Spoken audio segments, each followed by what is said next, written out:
Assalamualaikum warahmatullahi wabarakatuh. Perkenalkan, nama saya Sinta Ulansari, NPM 1912414913. Di sini saya ingin membuat video pembelajaran untuk final tes PPLB. Materi yang akan dibahas pada hari ini mengenai Nabi Muhammad SAW sebagai pembawa kedamaian dan kesejahteraan, di mana sebelum masa kenabian Nabi Muhammad SAW terkenal bersifat jujur dan amanah. Oleh karena itu, Nabi Muhammad SAW mendapat julukan Al-Amin, artinya orang yang dipercaya.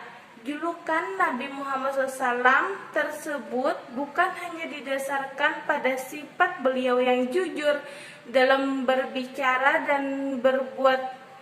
Saat berdagang, beliau tidak pernah mengecoh atau menipu pembeli agar membeli barang dagangannya.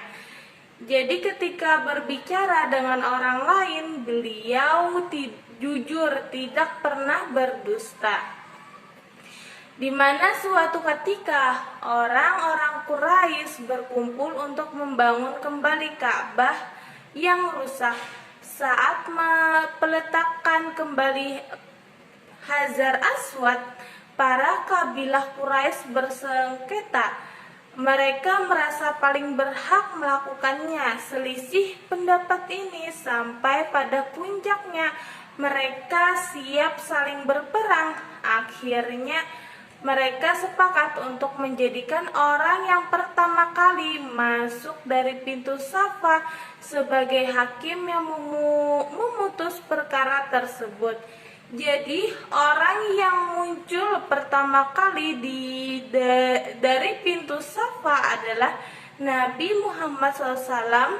Mereka serempak mengatakan, "Ini dia Al-Amin, kami ridho dengannya." Jadi kemudian Nabi Muhammad SAW meminta sehelai kain, lalu beliau mengembalikan Hajar Aswad dan meletakkannya. Setiap kabilah hendaknya mengambil sisi-sisi selendang ini, lalu angkatlah bersama-sama. Begitu beliau berkata. Setelah diangkat hingga dekat dengan tempatnya, Nabi Muhammad SAW mengangkat dan meletakkan sendiri Hajar Aswad di tempat yang seharusnya. Pembangunan itu pun selesai. Semua kabilah merasa senang.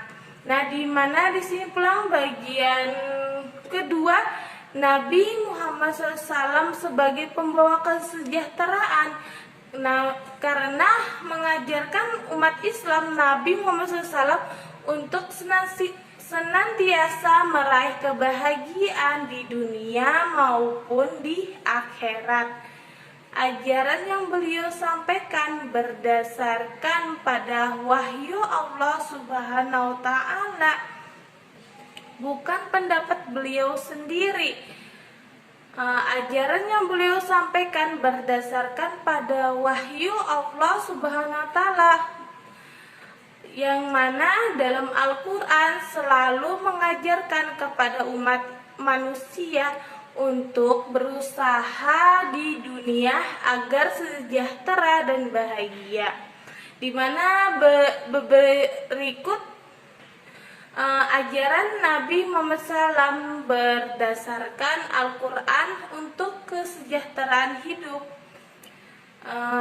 Bagian A, perintah untuk berusaha setelah beribadah kepada Allah Subhanahu wa Ta'ala. Islam mengatur seluruh aspek kehidupan manusia. Salah satunya yang paling penting yang diatur dalam mencari rezeki. Sesungguhnya Allah menciptakan bumi dan seluruh isinya untuk kepentingan manusia, agar manusia menjadikan hal tersebut suatu keberkahan yang harus disyukuri. Jadi sebagaimana dalam firman Allah SWT dalam surah Al-A'raf ayat 10, Sebagai manusia, kita diperintahkan untuk mencari rezeki dengan cara yang halal dan baik. Setelah melaksanakan kewajiban kepada Allah Subhanahu wa taala, kita diperintahkan untuk bertebaran di muka bumi mencari penghidupan bagi diri sendiri dan orang yang kita tanggung kehidupan di dalam masyarakat, yaitu mencari rezeki untuk entah itu orang tua, kerabat, atau untuk suami atau untuk istri dan anak-anak di rumah. Nah, Islam mengatur kehidupan manusia secara seimbang antara ibadah dan berhubungan dengan Allah Subhanahu wa taala dan muamalah yang berhubungan dengan manusia. Mencari rezeki dengan cara yang baik akan dinilai ibadah oleh Allah Subhanahu wa taala, yang mana bekerja keras dan mencari penghidupan di dunia akan mengubah nasib seseorang menjadi lebih baik. Mencari penghidupan di dunia dengan bekerja keras sesungguhnya dalam perintah Allah Subhanahu wa taala kewajiban bagi seluruh umat Islam. Allah berfirman dalam surah Ar-Ra'd ayat 11, yang mana artinya sesungguhnya Allah tidak mengubah keadaan sesuatu kaum sehingga mereka mengubah keadaannya yang pada itu untuk mereka sendiri.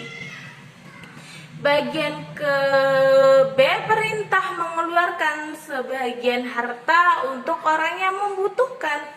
Jadi mengeluarkan sebagian harta dalam Islam adalah sebagaimana macamnya. Namun di sini kita akan membahas zakat sebagian suatu pemberian yang sangat dianjurkan dalam Islam bagi orang yang mampu.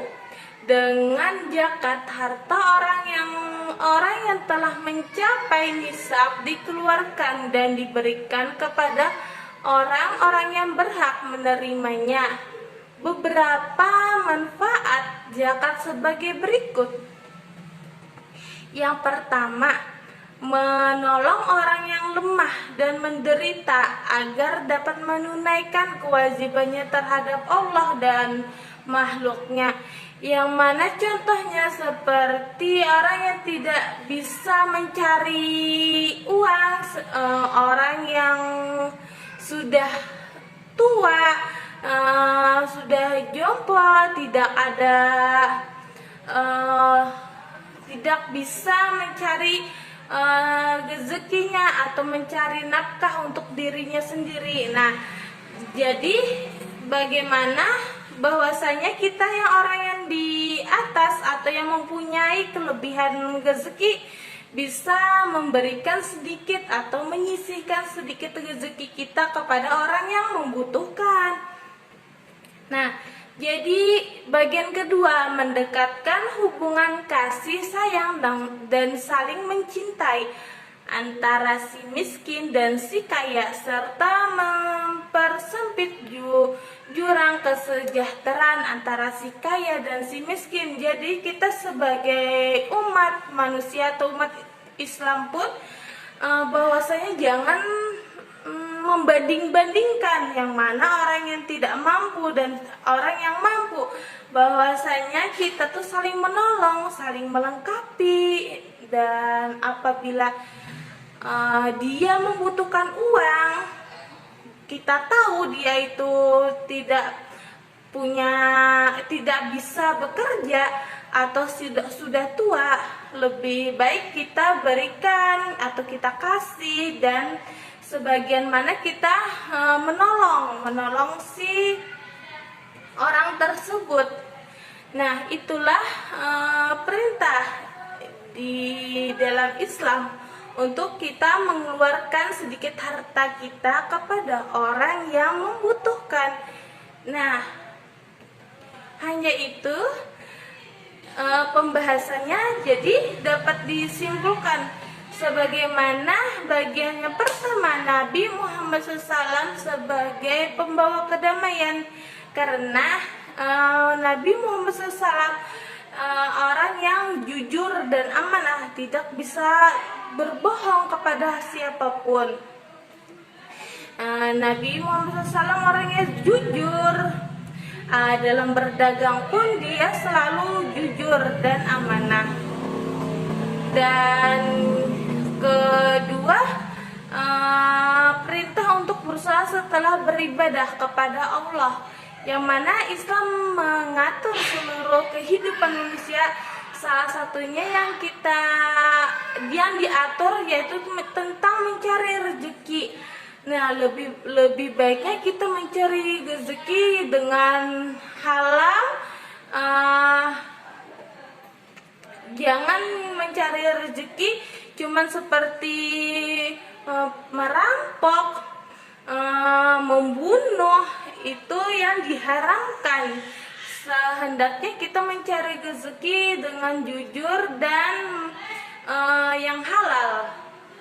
Bagaimanapun caranya, kita usahakan tanamkan di diri kita untuk mencari rezeki yang halal. Dan terakhir, dapat disimpulkan bahwasanya tentang mengeluarkan zakat, di mana dalam menunaikan kewajibannya terhadap Allah dan makhluknya, kita saling melengkapi. Jangan membeda-bedakan, yang sudah saya jelaskan tadi, yaitu jangan membeda-bedakan antara yang miskin dan yang kaya. Kita saling melengkapi. Jangan ada antara kita